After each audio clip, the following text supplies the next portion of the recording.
গাজা অভিমুখী ফ্লোটিলা নৌবহরের সবশেষ জাহাজেরও নিয়ন্ত্রণ নিল ইসরায়েল। ত্রাণ নিয়ে প্রবেশ করতে না দেয় বিশ্বজুড়ে নিন্দা। বিশ্বজুড়ে সরকার বিরোধী আন্দোলনে উত্তাল। সরকার ভেঙে দিয়েছে মাদাগাস্কার, মরক্কো, পাকিস্তানের কাশ্মীর ও ভারতের লাদাখে বিক্ষোভ। এবং মার্কিন প্রশাসনে অচলাবস্থা কাটাতে আবারও আলোচনায় বসতে পারে সিনেটররা। একে অপরকে দুষছেন রিপাবলিকান ডেমোক্র্যাটরা। দর্শক, বিশ্বজুড়ে ঘটে যাওয়া দিনের গুরুত্বপূর্ণ ঘটনাবলী নিয়ে আরটিভির নিয়মিত আয়োজন সারাদিনের বিশ্বে আপনাদের সঙ্গে রয়েছে আমি মীরা ফেরদৌস। ত্রাণ নিয়ে গাজা অভিমুখী গ্লোবাল সমুদ ফ্লোটিলা নৌবহরের সবশেষ জাহাজটিও আটক করেছে ইসরায়েলি বাহিনী। গাজা উপকূলে আসলে মেরিনেট নামের জাহাজটির দখল নেয় ইসরায়েলি সৈন্যরা। এর আগে গ্লোবাল সমুদ ফ্লোটিলা নৌবহরের অন্য সব জাহাজের নিয়ন্ত্রণ নেয় তারা। এদিকে ত্রাণ নিয়ে প্রবেশ করতে না দেয় বাংলাদেশ সহ বিশ্বজুড়ে নিন্দার ঝড় উঠেছে। প্রতিবাদে রাস্তায় নেমেছে বার্সেলোনা, মালয়েশিয়া, পর্তুগাল সহ বিশ্বের বহু দেশের মানুষ। আটককৃতদের দ্রুত মুক্তির দাবি বিশ্ব নেতাদের। বিস্তারিত জানাচ্ছেন ইমতিয়াজ আহমেদ। বুধবার গভীর রাত থেকে এভাবেই গ্লোবাল সমুদ ফ্লোটিলার নৌবহরে থাকা একের পর এক জাহাজ আটক করে ইসরায়েলি বাহিনী। ক্ষুধার্ত গাজাবাসীর জন্য ত্রাণ নিয়ে যাত্রা করা মানবাধিকার কর্মীদের দিকে উঁচিয়ে ধরে বন্দুকের নল। গাজা অভিমুখী ৪৪টি নৌযানের গ্লোবাল সমুদ ফ্লোটিলার শেষ জাহাজটিকেও আটক করেছে ইসরায়েল। স্থানীয় সময় শুক্রবার সকালের দিকে গাজা উপকূলে আসলে মেরিনেট নামের জাহাজটির দখলে নেয় ইসরায়েলি সেনারা। লাইভ স্ট্রিম হওয়া ভিডিওতে দেখা যায় জোর করে জাহাজটিতে উঠে পড়ে ইসরায়েলি বাহিনীর সদস্যরা। জানা যায় পোল্যান্ডের পতাকাবাহী মেরিনেট জাহাজটিতে ৬ জন ক্রু অবস্থান করছিলেন। এ সময় নৌযান সহ আটককৃত সবাইকে ইসরায়েলের বন্দরে নিয়ে যাওয়া হয়। আমরা ফিলিস্তিনি টাইমে এসেছি।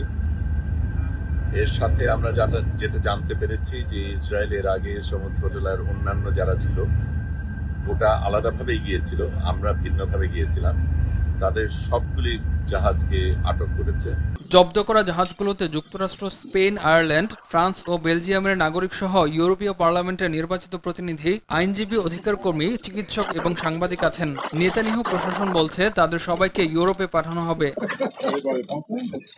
এদিকে ফ্লোটিলাকে অপ্রয়োজনীয় প্ররোচনা বলে উল্লেখ করেছে যুক্তরাষ্ট্র। তবে সমুদ ফ্লোটিলা আটকের ঘটনায় ইউরোপ ও বিশ্বের বিভিন্ন প্রান্তে ব্যাপক বিক্ষোভ হয়েছে। তুরস্কের পররাষ্ট্র মন্ত্রণালয় এই ঘটনাকে সন্ত্রাসী কর্মকাণ্ড বলে আখ্যা দিয়েছে। ফিলিস্তিনের স্বাধীনতাকামী সংগঠন হামাস একে বিশ্বাসঘাতক হামলা ও জলদস্যুতা বলে অভিহিত করে। কলম্বিয়ার প্রেসিডেন্ট গুস্তাভো পেত্রো একে আন্তর্জাতিক অপরাধ বলে উল্লেখ করেছেন এবং ইসরায়েলি কূটনীতিকদের বহিষ্কারের ঘোষণা দিয়েছেন। গেল আগস্টে গাজায় খাদ্য ঔষধবাহী ৪৪টি নৌযান পাঠানোর ঘোষণা দেয় গ্লোবাল সমুদ ফ্লোটিলা মিশনের পরিচালনাকারী স্বেচ্ছাসেবী জোট ফ্রিডম ফ্লোটিলা কোয়ালিশ FFC জোট। ইমতিয়াজ আহমেদ, RTV। এদিকে ফিলিস্তিনের অবরুদ্ধ গাজায় ইসরায়েলি হামলায় আরও অন্তত ৫৩ জন নিহত হয়েছেন। এদিকে গাজা সিটিতে অবস্থানরত লাখো মানুষকে শহর ছাড়তে শেষবারের মতো হুঁশিয়ারি দিয়েছে ইসরায়েল। শুক্রবার এক প্রতিবেদনে এই তথ্য জানিয়েছে সংবাদ মাধ্যম আল জাজিরা। এ নিয়ে গাজায় মোট প্রাণহানি বেড়ে দাঁড়িয়েছে ৬৬,২২৫ জনে। এদিকে ডোনাল্ড ট্রাম্পের প্রস্তাবিত গাজা যুদ্ধবিরতি পরিকল্পনায় অসংখ্য ফাঁকফোকর রয়েছে বলে মন্তব্য করেছে পররাষ্ট্রমন্ত্রী বাদর আবদেলাত্তি। এ সময় তিনি পরিকল্পনার ফাঁক পূরণ করার দাবি জানান। তবে হামাস যদি এই পরিকল্পনা প্রত্যাখ্যান করে তাহলে পরিস্থিতি জটিল হয়ে উঠতে পারে বলেও মন্তব্য করেন তিনি। বিশ্বজুড়ে সরকার বিরোধী আন্দোলনে উত্তাল পরিস্থিতি বিরাজ করছে। গেল সপ্তাহে বিভিন্ন দেশের আন্দোলনে নিহত হয়েছেন কমপক্ষে ৩৭ জন।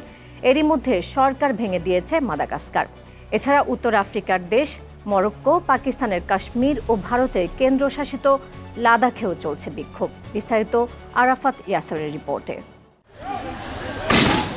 তরুণদের সরকার বিরোধী বিক্ষোভে অস্থিতিশীল আফ্রিকার দেশ মাদাগাস্কার। বিদ্যুৎ ও পানির সংকটকে কেন্দ্র করে শুরু হওয়া বিক্ষোভ রক্তক্ষয়ী রূপ নেয়। পরিস্থিতি খারাপের দিকে যেতে থাকলে প্রথমে বিদ্যুৎ ও জ্বালানি মন্ত্রীকে বরখাস্ত করেন প্রেসিডেন্ট। এরপরেও থামেনি আন্দোলন। বিক্ষোভকারীরা সরাসরি প্রেসিডেন্ট ও তার পুরো সরকারকে পদত্যাগের আহ্বান জানান। শেষ পর্যন্ত বাধ্য হয়ে প্রধানমন্ত্রীকে বরখাস্ত এবং পুরো সরকার বাতিল ঘোষণা করেন প্রেসিডেন্ট আন্দ্রি রাজোয়ালিনা। জাতিসংঘের হিসেবে গেল সপ্তাহের বিক্ষোভ ও সহিংসতার ঘটনায় নিহত হন অন্তত ২২ জন। জেনজির সরকার বিরোধী আন্দোলনে উত্তাল উত্তর আফ্রিকার আরেক দেশ মরক্কো। এই ঘটনায় বুধবার আন্দোলন চলাকালে লাকলিয়ার একটি পুলিশ স্টেশনে হামলা চালায় একদল বিক্ষোভকারী। এ সময় পুলিশ গুলি চালালে ৩ জন নিহত হন। ক্রমবর্ধমান বেকারত্বের অবসান, দুর্নীতি দমন এবং শিক্ষা ও স্বাস্থ্যসেবা পরিষেবার মান বৃদ্ধির দাবিতে ২৮ সেপ্টেম্বর থেকে রাবাতে বিক্ষোভ শুরু করে জেনজি 212 নামের সংগঠন। রাজনৈতিক ও প্রশাসনিক শ্রেণীর অব্যবস্থাপনার অভিযোগ তুলে পাকিস্তানের কাশ্মীরে আন্দোলন করছে বিক্ষোভকারীরা। এরই মধ্যে বৃহস্পতিবার পর্যন্ত সহিংসতায় নিহত হয়েছেন ৮ জন। নিহতদের মধ্যে ৩ জন পুলিশ ও ৫ জন বেসামরিক নাগরিক রয়েছেন। মুজাফফরবাদ ও আশেপাশের শহর থেকে হাজার হাজার মানুষ রাস্তায় নামলে এ সংঘর্ষ শুরু হয়। ভারতের কেন্দ্রশাসিত অঞ্চল লাদাখকে পূর্ণ রাজ্যের মর্যাদা দেওয়ার দাবিতেও আন্দোলন চলমান রয়েছে। বুধবার আন্দোলন চলাকালীন পুলিশের সঙ্গে বিক্ষোভকারীদের সংঘর্ষে অন্তত ৪ জন নিহত হয়। আহত হয় আরও অন্তত ৮০ জন। পরে আন্দোলনে অংশ নেওয়া মানবাধিকার ও পরিবেশ কর্মী সোনাম ওয়াংচুকে গ্রেফতার করেছে পুলিশ। এ নিয়ে এরই মধ্যে মিস্টার ওয়াংচুকের স্ত্রী দেশটির সুপ্রিম কোর্টের দ্বারস্থ হয়েছেন। আরাফাত ইয়াসার, RTV। মার্কিন প্রশাসনের অচলাবস্থা কাটিয়ে উঠতে শুক্রবার আবারও আলোচনায় বসতে পারে মার্কিন সিনেটর আইন প্রণেতারা। এর আগে বুধবার অচলাবস্থা শুরুর পরই আলোচনায় বসে সিনেট। তবে একমত হতে পারেনি রিপাবলিক ও ডেমোক্র্যাটরা। সেদিন রিপাবলিকানদের দরকার ছিল ৮টি ডেমোক্র্যাট সিনেট সদস্যের ভোটের। অন্যদিকে ডেমোক্র্যাটদের তাদের প্রস্তাবের পাশের জন্য দরকার ১৩টি রিপাবলিকান ভোট। সেদিন শুধু ৩ জন ডেমোক্র্যাট রিপাবলিকানদের ভোট দিয়েছিল। এ নিয়ে তৃতীয় দিনের মতো চলছে মার্কিন প্রশাসনের অচলাবস্থা। এই অবস্থায় যুক্তরাষ্ট্রে ফেডারেল কর্মীদের ২ দিনের মধ্যে ব্যাপকভাবে ছাঁটাই শুরু হতে পারে বলে জানিয়েছে হোয়াইট হাউস। অচলাবস্থার জন্য একে অপরকে দায়ী করছে রিপাবলিকান ও ডেমোক্র্যাটরা। ব্রিটেনের রাজা হলে রাজতন্ত্রে পরিবর্তন আনার ঘোষণা দিয়েছেন ব্রিটিশ সিংহাসনে উত্তরাধিকারী প্রিন্স উইলিয়াম। অ্যাপল টিভি প্লাসের এক সাক্ষাৎকারে তিনি একথা বলেছেন বলে জানান ব্রিটিশ সংবাদ মাধ্যম BBC। এ সময় তিনি বলেন, রাজপরিবার অতীতের তিক্ত অভিজ্ঞতার দিকে ফিরে যায় এমন কিছু চান না তিনি। সাক্ষাৎকারে পরিবার, দায়িত্ব, ঐতিহ্য এবং ভবিষ্যৎ পরিকল্পনা নিয়েও কথা বলেছেন প্রিন্স উইলিয়াম। ব্রিটিশ রাজপ্রাসাদের সূত্র বলছে এটি প্রিন্স উইলিয়ামের জীবনের সবচেয়ে খোলামেলা সাক্ষাৎকারগুলোর একটি। আগের প্রথার গুরুত্বের কথা বললেও তিনি বর্তমান সময়ে প্রথাগুলো কার্যকর কিনা সে প্রাসঙ্গিকতা নিয়ে প্রশ্ন তোলেন। আয়ারল্যান্ডে থাকা আশ্রয়প্রার্থীরা স্বেচ্ছায় নিজ দেশে ফিরে যেতে চাইলে তাদের নগদ অর্থ সহায়তা দেওয়ার সিদ্ধান্ত নিয়েছে দেশটির সরকার। সোমবার নতুন এই কর্মসূচির ঘোষণা দেন দেশটিতে আশ্রয়ের আবেদন করে সিদ্ধান্তের অপেক্ষায় থাকা কোনো ব্যক্তি নিজ দেশে ফেরত যেতে চাইলে তাকে দেওয়া হবে ২৫০০ ইউরো। এমনকি একটি পরিবার সর্বোচ্চ ১০,০০০ ইউরো পর্যন্ত নগদ অর্থ সহায়তা পাবে। তথ্যটি নিশ্চিত করেছে স্থানীয় সংবাদ মাধ্যম দ্য আইরিশ টাইমস। এদিকে শর্ত অনুযায়ী চলতি বছরের ২৮ সেপ্টেম্বরের আগে যারা আশ্রয় চেয়ে আবেদন করেছেন তারাই এই সুযোগ পাবে। তবে দেশে ফিরে যাওয়ার পর কারো জীবন ঝুঁকিতে পড়লে সেই আবেদন গ্রহণযোগ্য হবে না বলে জানায় দেশটির পররাষ্ট্র মন্ত্রণালয়। ভারতের মহারাষ্ট্রে জন্মাষ্টমীর দিনে তৈরি হলো এক নজিরবিহীন বিশ্ব রেকর্ড। থানের একদল তরুণ গড়ে তুলেছেন বিশ্বের সবচেয়ে উঁচু মানব পিরামিড। এই অসাধারণ কৃতিকে স্বীকৃতি দিয়েছে গিনেস ওয়ার্ল্ড রেকর্ডস। জানাচ্ছেন আরাফাত ইয়াসার। ভিড় জমেছে হাজারো মানুষের, হাততালি, উল্লাস আর চিৎকারে মুখর গোটা এলাকা। এর কারণ চোখের সামনে তৈরি হচ্ছে ইতিহাস, বিশ্বের সবচেয়ে উঁচু মানব পিরামিড। এবছরের জন্মাষ্টমীর দিনে ভারতের মহারাষ্ট্র রাজ্যের থানে শহরে আয়োজিত হয় দাহি হান্ডি উৎসব। আর সেখানেই 10 স্তরের মানব পিরামিড গড়ে রেকর্ডের খাতায় নাম লেখান কোকননগর গোবিন্দ পাঠক অ্যান্ড সংস্কৃতি যুব প্রতিষ্ঠান ট্রাস্টের একদল তরুণ। পিরামিডটির উচ্চতা ছিল 14.73 মিটার, যা একটি 3 তলা ভবনের সমান। সাধারণত 8 বা 9 স্তরে সীমাবদ্ধ থাকে মানব পিরামিড, তবে এবার প্রথমবারের মতো 10 স্তর পার করল কোনো ভারতীয় দল। আগে এই রেকর্ড ছিল ভারত ও স্পেনের যৌথ দখলে।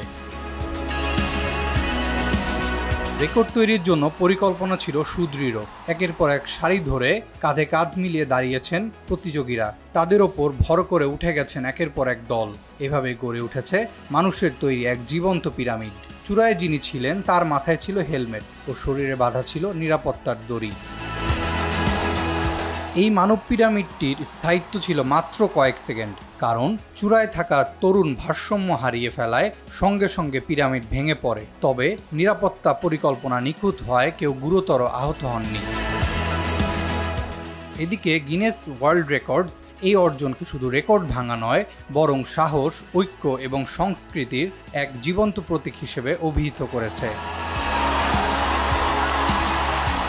মানুষ যখন ঐক্যবদ্ধ হয় তখন অসম্ভবকে সম্ভব করে তোলা যায়। এই মানব পিরামিড যেন ঠিক তেমনই এক উদাহরণ, যেখানে শুধু শারীরিক শক্তি নয়, উঠে এসেছে দলের প্রতি আস্থা, আত্মত্যাগ ও একসাথে এগিয়ে যাওয়ার গল্প। আরাফাত ইয়াসার, RTV। আর এরই সাথে শেষ করছি সারাদিনের বিশ্ব। RTVর সাথে সংযুক্ত থাকুন, মতামত জানান RTVর সামাজিক যোগাযোগ মাধ্যমগুলোতে।